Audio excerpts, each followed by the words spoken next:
Hello, my name is Golomb, and I'm a watercolor and acrylic painter.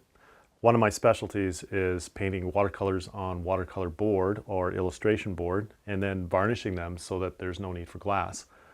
So today I'm going to show you a process in which you can produce a watercolor and then varnish it at the end so that there's no need for glass.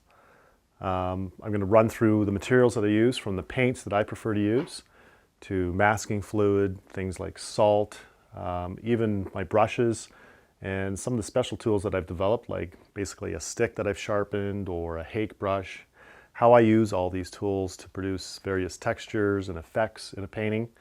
You'll see that as I execute the painting.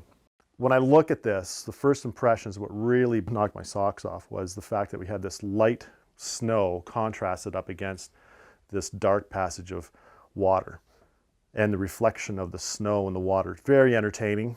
You know, it's a beautiful scene. And we also have this light effect of these mountains in the distance against the blue sky.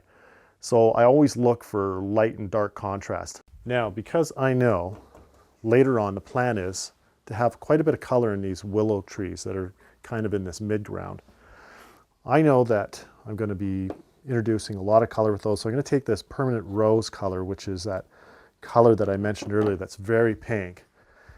And not right in the center of the painting, but kind of off to the side. And this is the beauty of the masking fluid. I can kind of go right over where that masking fluid is and kind of do that. And I've got a big clump of paint right there. And I'm not too worried or concerned about it. I'm just going to leave it. Maybe have a repeat of it over here and there. I'm just going to let that kind of do its own thing. I'm going to clean the brush off, and that's a pretty bold statement of color. And I'm going to go into this quinadrone gold, maybe just a touch on the other corner of my brush, a touch of that yellow.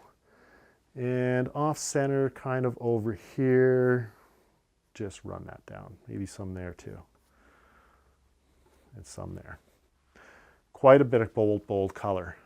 This is basically the foundation, the underpainting, this water. So there's going to be a lot of layers that go over top of this, and I may lose a lot of this. However, I'm going to retain some of the glow of this bright color. Back to my 2-inch brush.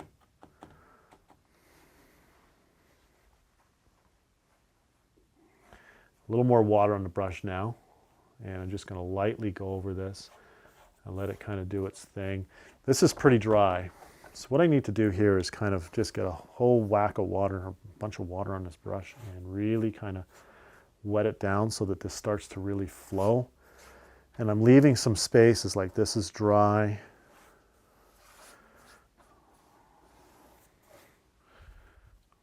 You'll notice also I'm not being overly careful and definitive about where I want things, but I am changing the color quite a bit. Here's that cerulean blue again. Let that loosely mix. Let me go into some of that red again through here.